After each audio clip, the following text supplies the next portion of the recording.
트럼프 행정부가 취소했던 유학생 비자를 모두 회복시켜주겠다고 발표했습니다.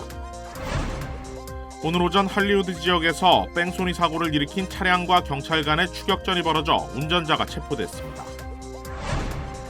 제21대 대한민국 대통령 선거 재외국민 유권자 등록이 마감됐습니다. 짧은 기간에도 참여율은 지난 대선과 비슷한 수준을 기록했습니다. 이번 주말 더불어민주당 최종 대선 후보 선출을 앞두고 마지막 TV 토론회가 열렸습니다. 국민의힘은 홍준표, 한동훈 후보가 치열한 1대1 맞수 토론을 벌였습니다. 뉴욕의 한 변호사가 데이팅 앱으로 만난 여성들을 수개월간 감금하고 고문한 혐의로 검찰에 기소됐습니다. 매일 아침 마리아, 샘, 알렉스, 에이미는 단지 비즈니스를 하는 게 아닙니다. 꿈을 만들어가고 있죠. CBB는 각 비즈니스의 이야기를 알고 고객 한 분 한 분께 꼭 맞는 솔루션을 제공합니다. 저희가 만드는 것은 단지 금융거래 관계가 아닙니다. 고객 한 분 한 분과의 파트너십입니다. CBB and me. CBB and me. CBB and me. CBB뱅크, 고객 한 분 한 분을 위한 금융 파트너십을 만듭니다. 메디케어는 매년 건강보험을 5점 만점으로 평가합니다. 2025년 에스티바 헬스는 캘리포니아에서 4점 이상 받은 우수한 건강보험 중 하나입니다. 에스티바 헬스 가입하셔서 많은 혜택을 누리세요. 자세한 내용은 지금 바로 1888-688-8584로 전화주세요.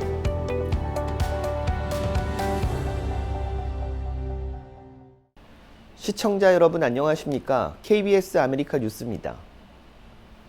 트럼프 행정부가 취소했던 유학생 비자를 모두 회복시켜주겠다고 발표했습니다. 트럼프 행정부의 변호사들은 법정에서 사전 통보 없이 취소했던 유학생 비자를 모두 회복시켜줄 것이라고 사법부에 밝혔습니다. 3월부터 현재까지 전격 취소된 유학생 비자는 2,000건에 육박하는데 모두 학생 비자 신분을 회복받게 될 전망입니다. 사전 통보 없이 비자가 취소된 유학생 수백 명이 국토안보부와 이민세관 단속국 아이스 집행국을 상대로 집단 소송을 제기했습니다. 이에 트럼프 행정부는 사전 통지 없이 유학생 비자를 취소시켜 법정에서도 제동이 걸릴 가능성이 높아지자 취소했던 유학생 비자를 모두 회복시켜주기로 결정한 것으로 분석되고 있습니다. 또한 각종 문제가 있는 유학생들을 찾아 비자를 취소하는 조치도 중단했다고 밝혔습니다. 트럼프 행정부의 이 같은 조치는 미국으로 유학 오는 외국 학생들의 발길이 끊기면 미국 대학들의 재정난이 심화되고 반미 감정이 확산될 것을 우려해 정책을 변경했다는 해석이 나오고 있습니다. 오늘 오전 할리우드 지역에서 뺑소니 사고를 일으킨 차량과 경찰 간의 추격전이 벌어져 운전자가 체포됐습니다. 그런데 일반적인 추격전과는 다른 양상을 펼쳤습니다. 사건 사고 소식을 윤범수 기자가 보도합니다. 시속 10마일대의 매우 느린 속도로 움직이는 은색 픽업 트럭. 그 뒤를 여러 대의 경찰차가 따라가고 있습니다. 마치 퍼레이드 또는 장례 차량 행렬처럼 경찰차가 트럭을 엄호하는 듯 보이지만 엄연한 추격전입니다. 픽업 트럭은 앞부분이 파손됐습니다. 경찰에 따르면 운전자는 오늘 오전 9시 30분쯤 할리우드와 바인스트리트 교차로에서 한 남성을 치고 달아났고 이어 또 다른 차량과 충돌한 뒤 소화전까지 들이받았습니다. 캐년 로드에서 콜드워터 캐년까지 지루한 추격전이 한동안 이어졌고 경찰이 도로에 스파이크를 설치했습니다. 타이어가 터졌지만 워낙 느린 속도로 달린 탓에 차량을 멈추지는 못했습니다. 뒤따르던 경찰차 한 대가 트럭의 측면을 들이받아 잠시 멈춰 세웠지만 운전자는 다시 도주를 이어갔습니다. 차량은 타이어가 완전히 찢어진 뒤에야 멈춰섰습니다. 경찰이 고무탄총으로 유리를 깨고 제압에 나섰지만 용의자는 계속해서 가속 페달을 밟으며 저항했습니다. 결국 경찰 특공대까지 출동해 차량을 에워싼 뒤 수차례 최루가스를 살포한 끝에 안에 있던 여성 운전자를 끌어내면서 2시간 30분에 걸친 추격 대치극이 끝났습니다. 체포된 여성의 신원과 상태, 범행 동기는 아직 알려지지 않았으며 타고 있던 트럭은 도난 차량으로 밝혀졌습니다. 한 손에는 스케이트보드, 다른 한 손에는 목줄을 잡은 남성. 거의 매달린 상태로 끌려가던 반려견을 바닥에 매다 꽂습니다.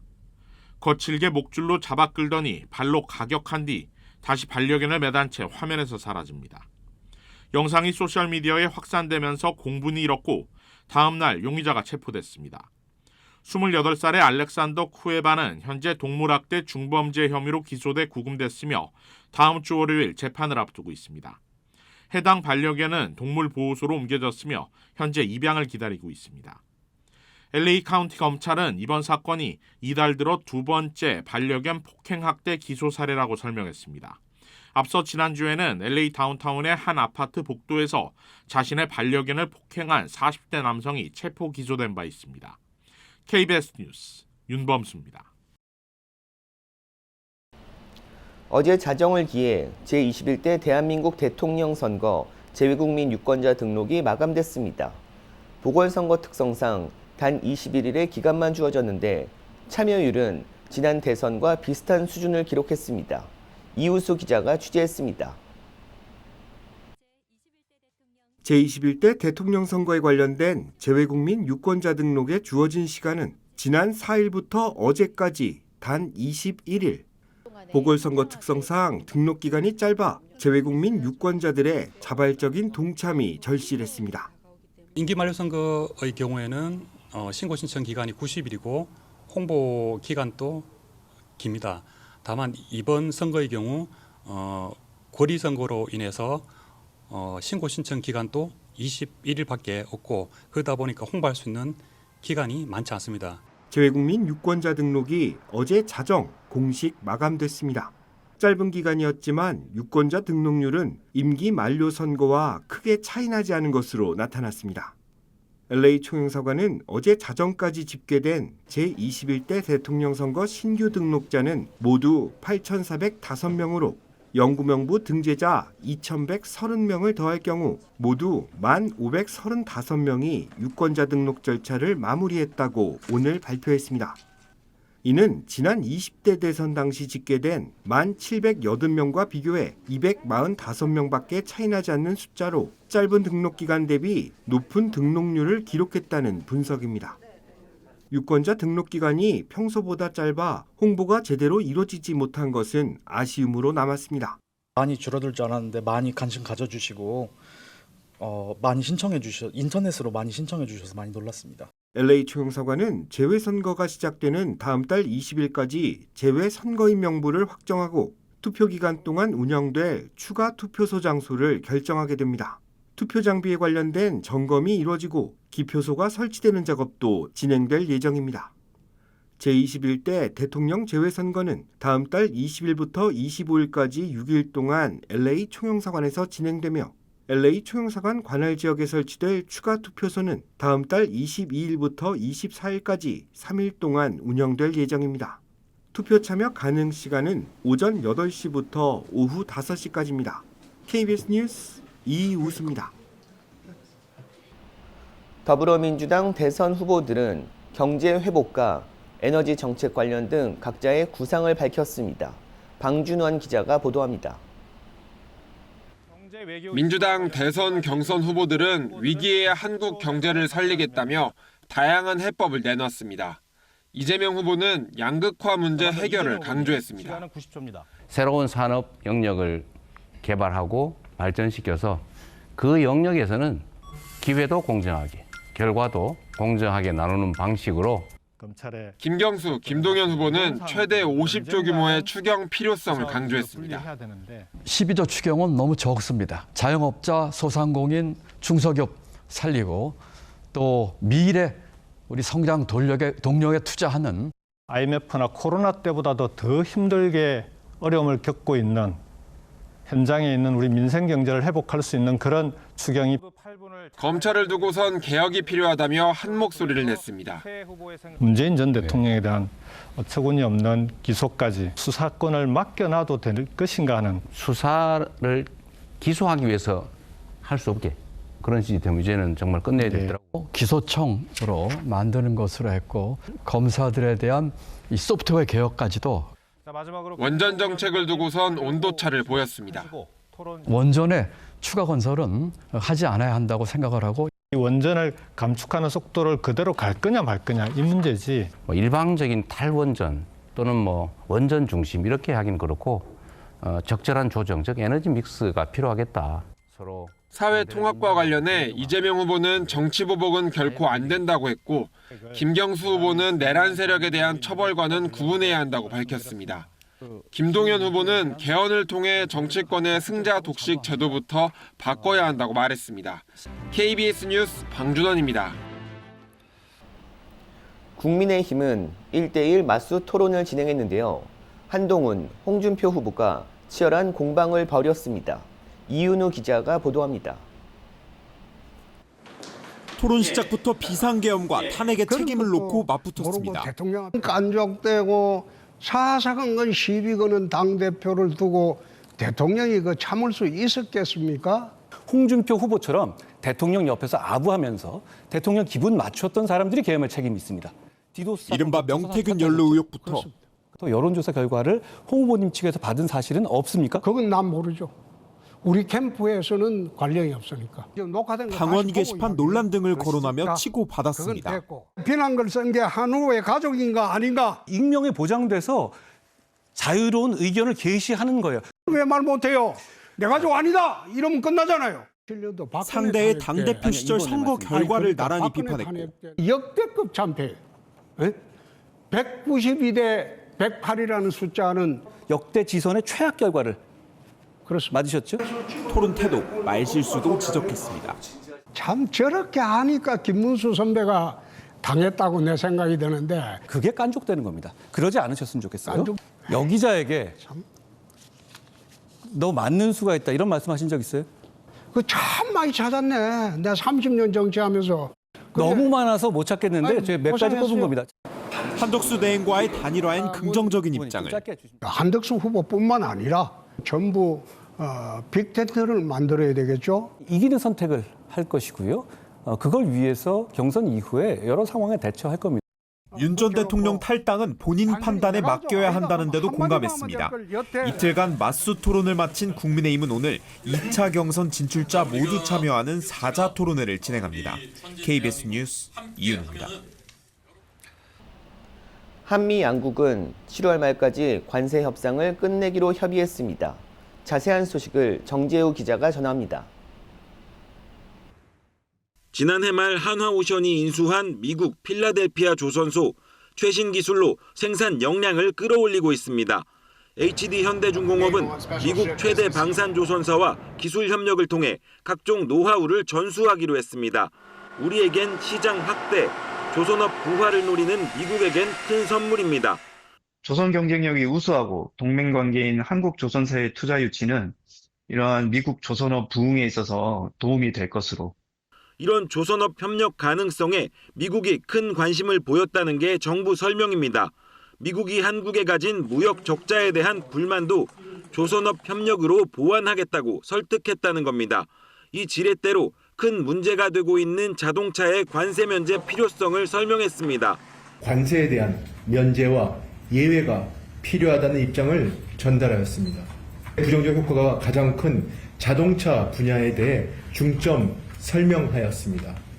정부는 또 다른 협상 카드인 알래스카 LNG 개발 사업에 대해선 사업 타당성을 이유로 참여에 유보적인 입장을 밝혔습니다. 미국은 자국산 자동차나 농산물, 빅테크 기업들이 받고 있는 규제 등 비관세 장벽 문제도 제기했습니다. 우리로서는 법이나 시행령을 고치거나 국회 동의가 필요해 시간을 갖고 향후 협의에서 논의할 부분입니다. 한미는 당장 다음 주부터 실무 협의를 이어갑니다.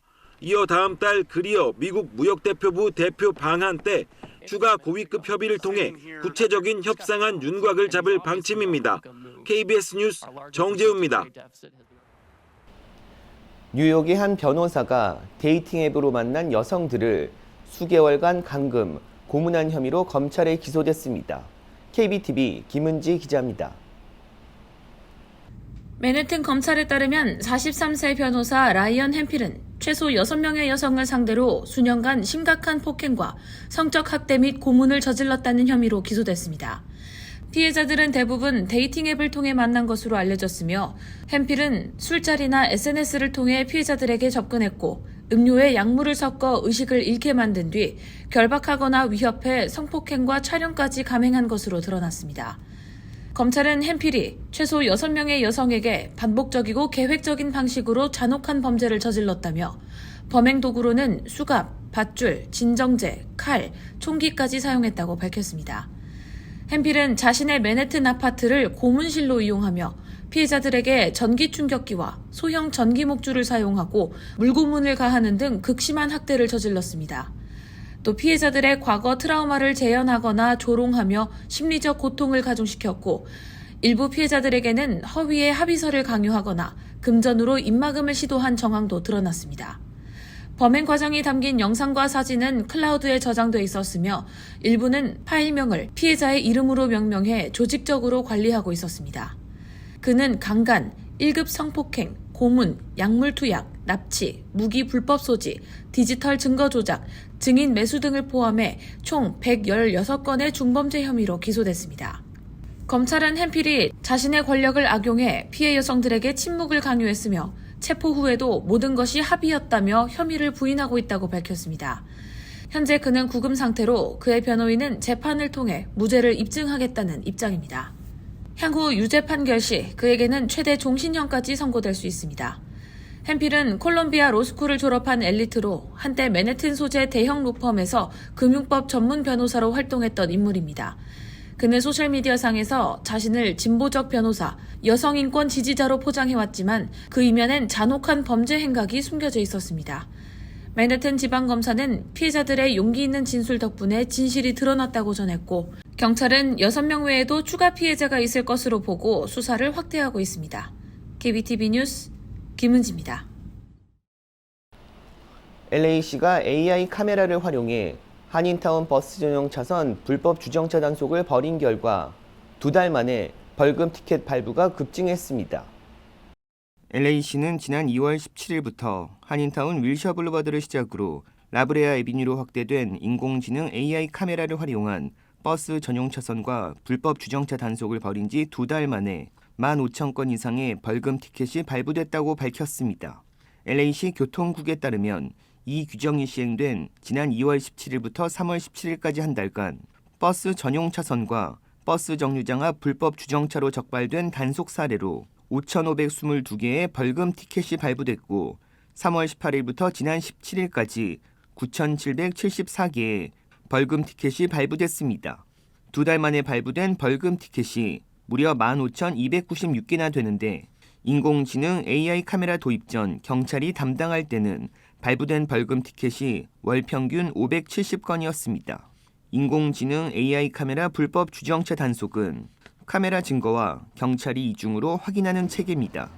720번과 212번 버스에 설치된 인공지능 AI 카메라들이 버스 전용 차선에 불법 주정차한 차량을 촬영하면 이 증거를 토대로 교통단속관이 최종 확인하고 티켓 발부 여부를 결정하는 것입니다. LA 버스 전용 차선과 버스 정류장 불법 주정차 단속 티켓은 $293의 벌금이 부과됩니다. 캘리포니아주의 경제 규모가 일본을 추월해 세계 4위로 올라섰다고 게빈 뉴섬 주지사가 밝혔습니다. 새로 발표된 국제통화기금 IMF와 미국 경제분석 데이터를 인용해 2024 캘리포니아의 명목 GDP는 4조 1천억 달러로 일본의 4조 200억 달러를 추월했다고 설명했습니다. 이에 따라 캘리포니아의 GDP는 미국 전체와 중국, 독일에 이어 세계 4위가 됩니다. 뉴섬 주지사는 캘리포니아의 경제는 세계 3대 경제보다 더 빠른 속도로 성장하고 있다고 언급했습니다. 2024년 캘리포니아주 경제 성장률은 6%로 미국 전체 5.3%, 중국 2.6%, 독일 2.9%보다 높은 것으로 조사됐습니다.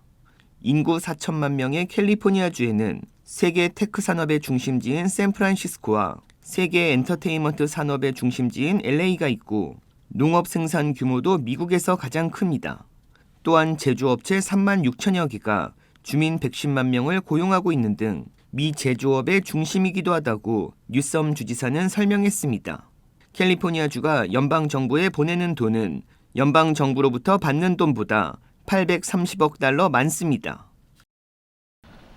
LA 다운타운에서 훼손된 가로수 복구 비용이 34만 달러를 넘을 것으로 예상됐습니다. LA 카운티 검찰은 44살 사무엘 그로프트를 중범죄 기물파손 혐의로 기소한 가운데 그로프트가 저지른 가로수 훼손 피해액이 34만 7천여 달러라고 밝혔습니다. 노숙자로 알려진 그로프트는 지난 14일부터 19일 사이 LA 다운타운 일대에서 8그루 이상의 가로수를 훼손한 혐의를 받고 있습니다. 그로프트는 과거 무기를 이용한 폭행, 주거 침입 절도, 기물 파손 등 전과가 있는 것으로 확인됐습니다. 가로수를 훼손한 이유는 정확히 확인되지 않은 가운데 유죄 판결을 받을 경우 그로프트는 최대 6년 6개월의 징역형을 선고받게 됩니다. 피해 복구 비용은 LA시 예산인 지역 주민들의 세금으로 충당되게 됩니다. 이번 주말 남가주 지역에 비 소식이 전망된 가운데 쌀쌀한 날씨가 이어질 전망입니다. 국립기상청에 따르면 내일 남가주 지역에 비 소식이 예보됐습니다. LA 카운티는 내일 하루 동안 약 0.25인치 정도의 강수량이 예상되는 가운데 산악 지역은 최대 0.5인치의 비가 내릴 전망입니다. 비와 함께 기온도 뚝 떨어져 내일 낮 최고 기온은 60도 이하의 기온 분포를 보일 것으로 예측됐습니다. 기상청은 27일 일요일부터 다시 기온이 올라가 28일 월요일에는 LA 카운티 밸리 지역을 중심으로 낮 최고 기온은 70도대 날씨를 보일 것으로 예측했습니다.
KBS 아메리카 뉴스 마칩니다.